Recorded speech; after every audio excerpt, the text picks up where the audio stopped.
ونعد بان توصلانيا المضل الصومالية ومانتا مقالك يا بدو تعد بان صلانيا المضل بقى مانتا إلهي نبض كسوي يجينا عد بان صلانيا وحنا إلهي نبض هيدي كوال لكن ومضى سو مضى يدا مانتا اللي بكاس أكيسان كجرا مانتا. السلام عليكم ورحمة الله تعالى وبركاته. أصحابتك وحرة من يوتيوب جنال كده قوات فشيال وإذن سلامي ملو بوتني كجوكتان كسر هذا مقال كان مقال كفضلا هديته هاي مركي كبور رسول يوتيوب كان وصوغرو وحكى عصنيا إن channel كأي سبسكرايب جريسو مقال كان أي لا جريسو هدية خري سبسكرايب وكوه هنا وكوه سنت هاي داوشة يكمل نقشة كمل نقطة kusoo biiritaanka YouTube channel-ka Deeq Gowaad Official soo dhawaada leeyahay maanta mawduuceena wuxuu ku saabsan yahay fanaanka aad garanaysaan Masrax Mideeye waa fanaan aad garanaysaan waa fanaan heesa oo soo saaran heesa macna badan turjumay ee tahay fanaankaas ayaa mar dhaweed arintii social media isla socotay iyo asigoo live soo galay Facebook-ga برتو سوشيال ميديا او كليهاي او كغا hadlayo arinta loogu soo hanjabay iyo xaqiiqda wixii tahay waxa ka codsanaya intaadan muuqaalka aadan dhameystiran waxa ka codsanaya inaad fiidiyoga ila gareyso balse laakiin fanaankan Masrax Mideeye ayaa ah fanaan aad taqaanaan waa fanaan oo daayar waa fanaaniinta sanadkan ugu dambeeyay fanaaniinta ugu daayar balse laakiin soo saarka heesahooda ee tahay aad weyn ee lahayd ma sha Allah waqtiga oo ka sheekeynaya sababta loo dil rabay iyo dilka hada lagu hanjabay ee fanaankaas asoo ka sheekeynaya bal wax yar muuqaalka ila soo daawo oo nolosha xataa rajaan kale midkiisa waxa weey waxaan idin sheegay horta maanta xalayba ilaa hadda hanjabada ugu socotay waxay leeyihiin heesta soo qaatay waxay noqonaysaa ugu dambeysay waxay leeyihiin hees aad qaado hees aad u dambeysay noqonay kama la dambeynayso aniga cabsi aan taa ka qabo maaha waxay hadda idinka live aan idinku soo galay ama maaha cabsi aan iyaga ka qabo waxaan live idinku soo galay live waxaan idinku soo galay waxay tahay qof walba xaqiiqada ka hadla iyo runta ka hadla waxaas oo dambeynay hadda maanta Fuad xal ku jiro dadkiisii laakiin Fuad waxaan aaminsanahay inuu nin ragaya waxaan aaminsanahay inuu yahay nin ka hadlaya xaqiiqada aadamigu maanta ku jirtay walaalayo waxa weey Fuad oo kaliya ma leedin tigay intii gees maanta dhulkeena ka baxay maanta inta wadankeena gees ka tagtay maanta Fuad oo kaliya intii badneeyo dhanba waqtigan lagu jiray imisa gees waa idinku taagan waqtigan lagu jiray oo ka hadlay oo ka aamusteen oo maanta dadkii ka haray agoomihii maanta ay wadanka joogaan ay sicil iyo oohin ay ku nool yihiin iyagoo laga dilay geesyadii dhalay ay haddana ku nool yihiin nolol aan maanta nool lahayn oo leed lahayn oo biyo lahayn oo mishaar lahayn oo shaqo lahayn waxaan idin sheegayaa markaa kuwan soo hanjabay ee maanta micnihii maslaxow wax walba aragtood ka heestay waxaan ku ballan qaaday inay noqoto heesta ugu dambeysay waxaan u sheegayaa kuwan ilaa micnihii maslaxow heestan aad soo qaaday waxay ku noqonaysaa heesta ugu dambeysay waxaan aaminsanahay anigu ma taqaanaay anigu inaan heeso ma joogo inaan xaqiiqada sheegan u joogaa waxaan u sheegayaa saralaado xogaa codka waxa iga xal ku yartiray waxaan u sheegayaa kuwan maanta ile maslaxow heesta aan maanta soo qaaday waxaad ismuusay inaad adigu wax qaban karayso laakiin waxaan ku ballan qaadaynaa inay noqoto heestan heesta ugu dambeysay waxaan u sheegayaa kuwaasi inay yihiin dad liita oo bila awood sababtoo ah waxa weey anigu xaqiiqadan ka heesay weligiina xaqiiqadan ka jiray runtan ka jiray ama dadka ma heliya walaalahay ma heliya de kulli buu hore waan ogaanay yihiin dad regime oo dad cuna ah oo annaga ma cid kale inuu nuulaan isku dhaqmayna inaad tihiin oo iskooga waxa weey kama noqomayna anigu heesta markay u qaaday walaalkay dhiban ayaan heestaasna maanta aan ku casuumay oo xaqiisu ugu raadinaya walaalkay dhiban hadalkii uu shacabka u gaarsiin lahaa inaan ugu gaarsiiyay kacabsiin iyo hanjabaad iyo waxaas hadda anigu u joojinay marka hore ma soo heyseen nin cabsi ku jirta taan ahay marka hore ma soo heyseen waxaan idin sheegayaa laakiin maanta waan heesi birna waan heesi saadana waan heesi ilaa intii nolosha ku jirtana waan heesi runtana waan ka heesi walaalkay dhabanna waan heelaya waxaan sheegayaa anigii maanta xaga joogay durba leeso jibeel leeyahay u maqan heestaas waqada heesta ka badalmeen sidii waa qoso socona waxaan markaa bal ka warrama xaaladii ku jiraan dhalinyartii walaalihiin ahaa ee diidiyay ee maanta walaalkay Fuaad ما شاء الله سيدا جعله المقالك وصودا إن كستو قريمه وكهلا فنانك يحالد ولايف وشغلي بدنا هذا كبوجنين بس لكن حقيقة ضربتها يبيحت هاي فنان كان أرنت لوجو هايستو أما أرنت لسكجة دجني هاي أو ديلك hanjabaada iyo adduunka keentay waxay tahay in fanaankan uu heeso saaray weegan hadda lagu dhex jiro dhaxdiisa heesta soo kaga hadlayay arrimo badan balse laakiin fanaaniintu markay abwaanintu heesa u dhiibayaan hees macno leh ayaa loo dhiibayaa oo qisa markaas taagan ah ama hees oo waxyaabo jireen balse laakiin heesta uu fanaanka soo qaaday meesan heen qisa ama hees jecel meesan heen balse laakiin Fuaad wiilahayo oo دولية dalkaas Djibouti ka soo jeeda wadanka Djibouti ka soo jeeda ay ugu talagalay heesta asiga oo dhahaya sidii muuqaalka ku soo daawtay waxaan doonayay in aan kaga dhicin xaqiisa ku soo celiyo heestaas balse laakiin heestas ku soo celiyo balse laakiin hadii leeso hanjabay ama leeso cagjuglay ma ahantu dhaafayo fanaanimadeeda ma ahantu ka baqayo dadkaas balse laakiin waxay tahay in halkaas shaqadeeda ka sii wadayo fanaan maantan waa fanaan biritan waa haan doona birid ku sii xigna waa haan doona aniga maanta oo wadankii aan ku sugnayn ayaa hees soo qaaday Fuaad ku taageeraysta hadii dadka meesha jooga jidadka inay soo istaagaan ay u soo banaan baxaan Fuaad maxay sameeyaan maxaase iqaab noocee la kulmi karaan maadaama ay wadankii ku sugan yihiin oo dhahay waa erayadiisa ay kamid heetaa sida uu sheegay ninkan oo hees u soo qaaday ayaa isna dhowr iyo 10 dambi lagu haystaa dambiyada lagu haystaan waxay kamid tahay waa nin oo duuliye ah dambina ka galay dawladda Djibouti kana cararay Djibouti oo jigjiga tagay oo halkaas dawladda Itoobiya magangaliyo ka doontay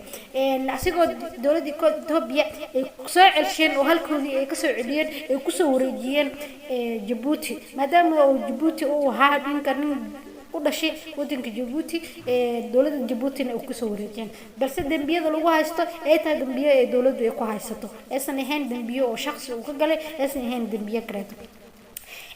marka fanaankan maslax mideeye wada garanaysan oo fanaan ay in badan dhageystaan heesihiisa iyo arrimihiisa si fiican u taageertaan ayaa fanaankan wuxuu sameeyay ku taageeray heestiisa asigoo kaga hor imaanayay dhibaatooyinka loo geysanayo oo u heelinaya Fuaad waa ninka wada garanaysan waa duuliye diyaaradaha duuliyo balse laakiin askarine sida wararkeenu soo gaarayaan asxaabta muuqaalka inoo la gareeya fiidiyowga waa daawan doontaa waxa ka codsanayaa hadii ay tahay markii kugu horeysay oo muuqaalkayga uu soo garo in channelka ay subscribe gareyso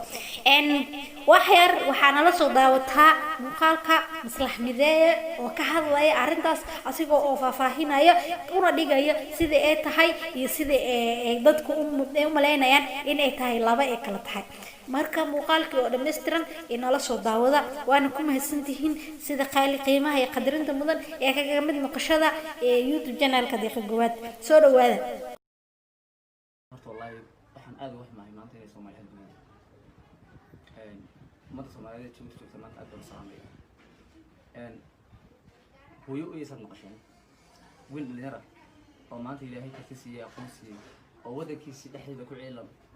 oo maanta fariintii ugu dambeysay soo diray oo nolosha xataa rajaalka la badarkiisa waxa weeye waxaan idin sheegay horta maanta xalayba ilaa hadda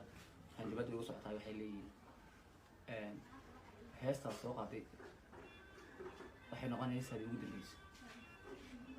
waxay leeyihiin hees aad qaado heestaas ugu dambeysay noqon kama la dambeynayso aniga cabsi taa ka qabo ma aha waxay hadda idinka life idinku soo galay ama ma aha cabsi aan iyaga ka qabo waxaan life idinku soo galay life waxaan idinku soo galay waxay tahay qof walba xaqiiqada ka hadla iyo runta ka hadla waxaas oo dambeynaya hadda maanta Fuaad xal ku jiro dadkiisii laakiin Fuaad waxaan aaminsanahay inuu nin ragaya waxaan aaminsanahay inuu yahay nin ka hadlaya xaqiiqada aad inigu maanta ku jirtay walaalayo waxa weeye fu'aad oo keliya maaha ma laydin tiriyay intii geesi maanta dhulkeena ka baxday maanta inta waddankeena geesi ka tagtay maanta fu'aad oo keliya maaha intii badneed oo dhanba hoosna lagu dilay imise geesi baa idinkoo taagan hoosna lagu dilay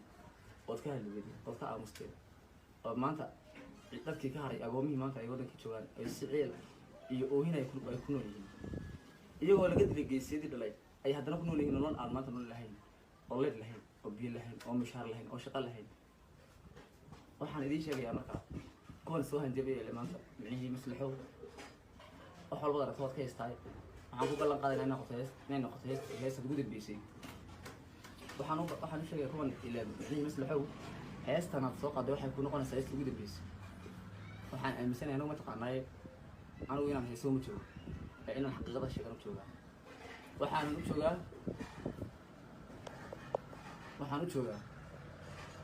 waxaan u sheegayaa saralaado xoogaa codka waxaa iga waxbaa ku yar jiray waxaan u sheegayaa kuwan maanta idile maslaxow heesta aad maanta soo qaaday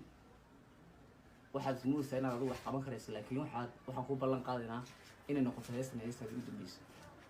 waxaan u sheegayaa kuwaasi inay yihiin dad liita oo bila awooda sababto ah waxaa weeye anigu xaqiiqadan ka heesay weligiina xaqiiqadan keesi jiray runtaan keesi jiray ama dadkaan u heliyaa walaalahay baan u heliyaa de kolleyba mid horaba waan ogaa inaad yihiin dad rajiima oo dad cuno ah oo annaga mahay cid kale inay nuulaan isku dhaqmayna inaad tihiin oo iska oga waxaa weeye kamana qoomameynaya anigu heestaa walaalkay u qaaday walaalkayo dhiban ayaan heestaasna maanta aan ku casuumay oon xaqiisa ugu raadinaya walaalkayo dhiban hadalkii uu shacibka u gaarsiin lahaa ayaan anigu gaarsiiyey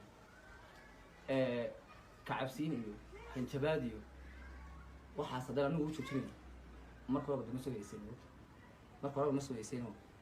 dee nin cabsi ku jirta haddaan ahay marka horeba ma sugaysayn waxaan idiin sheegayaa laakiin maanta waan heesi berrina waan heesi saandama waan heesi ilaa intay nolosha ugu jirtana waan heesi runtana waan ka heesi walaalka iga dhibanna waan u heelinayaa waxaan u sheegayaa anigii maanta xaggaa joogay baa durba laysoo hanjabaa leeyahay adaa u maqan heestaas heestaa kama dambeynay sidee waa kuusoo soconnaa waxaan markaa bal ka warrama xaaladday ku jiraan dhalinyartii walaalihiin ahaa ee diidiyey ee maanta walaalkay fu'aad yuusuf ee dulman xaqiisa usoo baxay inay maanta banaanka keenaan ee laamiyada soo istaagay maxaa u dambeyn doona see loo yeeli doona war waad og tihiin dadkaygan sheegaya dadkayga banaan baxaya way og yihiin dadkan waxa ay samayn doonaan haddaad qabuutisaan oo maanta waxaasi aad ka aamustaan ood arrinkaasi sidaasi aad ku gabagabaysaan waad og tihiin nin walba wallaahi oo billaahi inaa gurigiisa waa ugu imaanaya anigoo xagga maanta dirraba jooga durba lay leeyahay maslaxi waa kuusa soconaa haddana laysa socday ninga maxay ni dambeeyay kuwii meesha joogay ee banaanbaxayay ee runta sheegay waxaa u dambeeyay sheegay war ilaahay baa ilaahay waxaa weeye dee fuaad ma ka fiican anu fuaad ma fiicin fuaad kuma fiicniyo fuaad baa runtuu sheego maanta xagaas ku sugan yahay maanta fuaad waa kaa iminkana waxay leeyihiin kuusa soconaa soo ma dee berna waa adi saa damaa waa iyaga saakuuntana waa kuuqa sidaasun baa loo buro sidaasunba هذه والله إن روح عبسي موجود إن روح عبسي هذا صار شيء إني كلا قبل أنا رنت بلا بيان شيء وراني قلت شو بس بلا دعم عشان بدوك مسوتي ليه شعرك يجي متواتر عليه لكن إذنكم سيدا أنا قنتين عدول بابي بروكتين مروكتين ما تسلوي ما حدش مسك يا ما تسلوي عبسي ورحن جبت أسيس ما هنا كاروين سوق حاسة كاروين تنوع دمار فؤاد كبر دمبينه فؤاد هو لالك يقولين يجيب جيسسن ولي بارو هاي سو من قاده نين يجيب جيسسن أو إدين كوسو دعويت أو سكين دعوي فلي بس وصل يا رمي فلي هو كورسنا يا نين رجع صار له وجوه ما قرنسين بالشيء صار له قنعي ما قرنسين حب تقارن يتحب بنتي يا هذا تحب بنتي متى waxaan u hambaleynayaa qof walba maanta ka dhiibiyay xaqiiqadiina iyo dadcuna waraabinimadiina cid walba oo ogaatay runtiina maanta oo ka dhigay ayaan ku faraxsanay laakiin xabad baan ku lugsanahay aad baan xabad ugu lugsanahay waxaan ugu lugsanahay oo walaalahay maanta iyagoo soo dareeray oo walaalkooda garab siiyaan soo dareeray haddii aad walaalkiin heli weydaan hadda saa ku hamustan lama tihiin dad damiir lama tihiin dad lagu tashada lama tihiin nin walba oo geesiya oo idinka dhashay waa la xasan gaboodna gabood marka dambe la geysan waxaan sheegayaa waqti inuu dhamaaday bas waqti inuu dhamaaday waxaan u hambaleynayaa siduu walaalkay u ballan qaaday oo culamada uga hadlay culamadaasi arrinkaas ummadda dhibban ha ka hadasho iyo say uga soo hadleen horta aad baan ugu faraxsanahay aad baan uga mahadcelinaya ilaahay abaalkiina bidaaga jazaakumullah ilaahay khayr naga siiyo xaqiiqada lagama ka qabo diintu waa cadaalad diintu waa xaqiiqo diintu waa walaalnimo diintu waa ehelnimo diintu waa heel iyo garab wadarkasta maanta ummaddiina waxu dhadhamin marba haddaad hindibteen waan oga inaa soo socotaan kaalay oo maxaad ugu samaynaysaa maxaad awoodeen inaad ugu samaynaysaa ya ha heesi runta ha sheegin taasi geesidii hore naga dhashay kuwaad kuma dhisan unbay soo ma anna waan maxaan ku yidhi soo ma soo socotay maqsuud inay kaa si fiican baan kusoo dhaweynaya roog baan kusoo dhaweynaya roog casaan weliba waxaa samaysan arki doona insha allah laakiin se mid baan idiin sheegaya walaalkii fu'aad haddii aad soo deebiya seeni ku dhacda adeero nugu masla kan nagu dhacda inaga ashigeyna kan waa blow walaalkii fu'aad baan u baahannahay danteenu waa garanaysa danteenu intay isbedelin ay afaara waaweyn gelin ay hawada ka bixin oo lagu yaabin fu'aad baan u baahanay sooda fu'aad baan u baahanay sooda waa sooda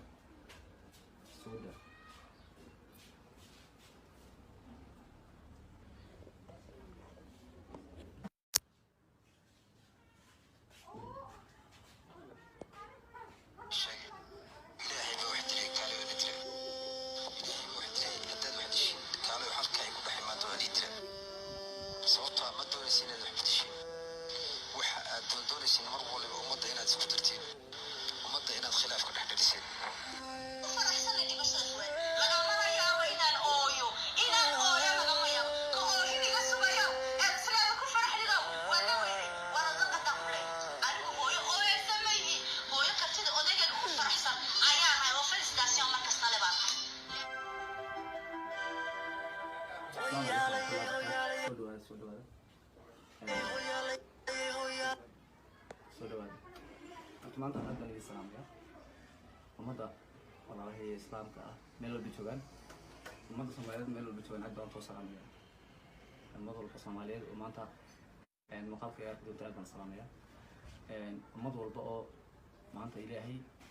nabad ku sugay iyagana aad baan salaamaya waxaan leeyahay ilaahay nabadda idinku wado laakiin ummadda sida ummaddeeda maanta dhibkaas arkaysaan aad ku jira maanta